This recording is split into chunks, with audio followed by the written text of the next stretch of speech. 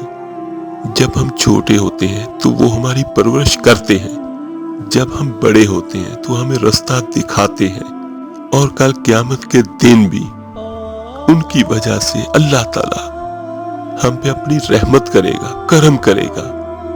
اللہ تعالیٰ سے دعا ہے اللہ تعالیٰ سب بچوں کو اپنے والدین کا صحیح معنوں میں خدمت کرنے والا بنائے، آمین ثم آمین۔ تو چلتے ہیں میرے عزیزوں آج کے اپنے وظیفے اور عمل کی طرف۔ میرے عزیزوں یہ آج والا وظیفہ جو ہے یہ انشاءاللہ نافرمانی کو بھی ختم کرے گا اور ضد کو بھی ختم کرے گا۔ جو بہن بھائی یہ کہتے ہیں کہ ان کی اولاد نافرمان ہے یا ضدی ہے تو انہیں یہ چاہیے کہ وہ اللہ سے رجوع کریں فوری، اور یہ والا عمل شروع کر لیں۔ یہ چھوٹا سا عمل ہے، کوئی بہت بڑا عمل نہیں ہے۔ نماز کی پابندی کریں اور عشاء کی نماز کے بعد ایک صاف ستھری جگہ پر بیٹھ جائیں، اور بیٹھ کے آپ نے یہ عمل کرنا ہے۔ پانی کا ایک گلاس ساتھ میں رکھ لیں۔ جو میں عمل آپ کو بیان کروں گا اللہ تعالیٰ کے ببرکت ناموں کا ہے، تو یہ پڑھ کے آپ نے پانی پہ دم کرنا ہے۔ اگر تو بچے آپ کے پاس ہیں تو ان کو پلا دیں، اور اگر بچے آپ کے پاس نہیں ہیں، چاہے دنیا میں کہیں بھی ہے، جہاں بھی ہے، تو انشاءاللہ تعالیٰ آپ نے یہ والا عمل کر کے دم کرنا ہے۔ تو وہ جہاں بھی ہوں گے وہ آپ کے تابع دار بن جائیں گے انشاءاللہ۔ یہ آج والا عمل اللہ تعالیٰ کے بہت مبارک ناموں کا ہے۔ ایک صفاتی نام ہے یا نافیو، اور ایک اللہ تعالیٰ کا اپنا نام ہے یا اللہ۔ تو آپ نے اس کو پڑھنا کیسے ہے؟ یا نافیو یا اللہ، یا نافیو یا اللہ، یا نافیو یا اللہ۔ یہ چھوٹا سا عمل ہے آپ نے صرف اس کی 3 تسبیح کرنی ہے، یعنی 300 بار پڑھنا ہے۔ اول آخر 11 بار درود ابراہیمی نماز والا پڑھیے گا۔ اس کے بعد آپ نے اس کی صرف 3 تسبیح کرنی ہے، اور آپ نے پانی پہ 3 پھونکے مارنی ہے، اور اس کے بعد 3 بار سورہ اخلاص بھی پڑھنی ہے، اور پھر آپ نے پانی کو دم کرنا ہے۔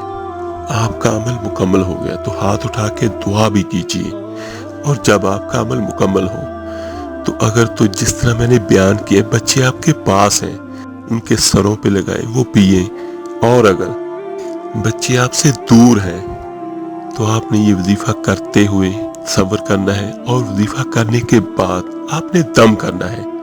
یہ اللہ تعالیٰ کے مبارک ناموں کا عمل ہے۔ ایک اللہ کا صفاتی نام ہے یا نافیو، اور ایک اللہ کا اپنا نام ہے یا اللہ ہو۔ یا نافیو کا معنی کیا ہے؟ اے نفع پہنچانے والے۔ تو آپ نے اپنے ذہن میں یہ رکھنا ہے کہ اے میرے اللہ، میرے بچوں کی طرف سے مجھے ہمیشہ نفع پہنچے، کوئی تکلیف نہ ہو، اور یہ میرے تابع دار بن جائیں، کیونکہ نفع تو تبھی پہنچے گا جب بچے آپ کے فرما بردار ہوں گے اور آپ کا ہر کہا مانیں گے۔ اس عمل سے انشاءاللہ تعالیٰ آپ کے بچے آپ کے لیے نفع مند ثابت ہوں گے۔ یہ والا عمل بچوں کو فرما بردار بھی بنائے گا اور ان کی ضد کو بھی ختم کرے گا۔ اللہ کے نام میں، اللہ کے کلام میں بہت طاقت ہے، اور اس عمل کو آپ نے 41 دن تک لگاتار کرنا ہے۔ وظیفہ کرنے کا طریقہ بھی میں نیچے ڈسکرپشن میں سینڈ کر دیتا ہوں، وہاں سے دیکھ لیجئے گا۔ 41 دن تک لگاتار کرنے کا فائدہ کیا ہوگا کہ ایک قسم کی یہ مہر ہو جائے گی کہ انشاءاللہ تعالیٰ بچہ ساری زندگی بھی آپ کی نافرمانی نہیں کرے گا، اور جو آپ کہیں گے انشاءاللہ تعالیٰ وہ ضرور مانے گا۔ اللہ تعالیٰ سے دعا ہے اللہ تعالیٰ آپ کے، میرے، ہم سب کے بچوں کو اپنے والدین کا تابع دار اور فرما بردار بنائے۔ آمین ثم آمین۔ آپ میرے لیے دعا کیجیے گا، میں آپ سب کے لیے ضرور دعا کروں گا۔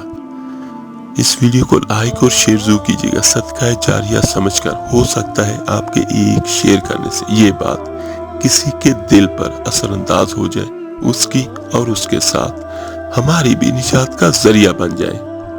تو ملتے ہیں جلدی انشاءاللہ تعالیٰ ایک نئی ویڈیو اور عمل کے ساتھ۔ اپنا بہت بہت خیال رکھیے گا۔ اللہ حافظ۔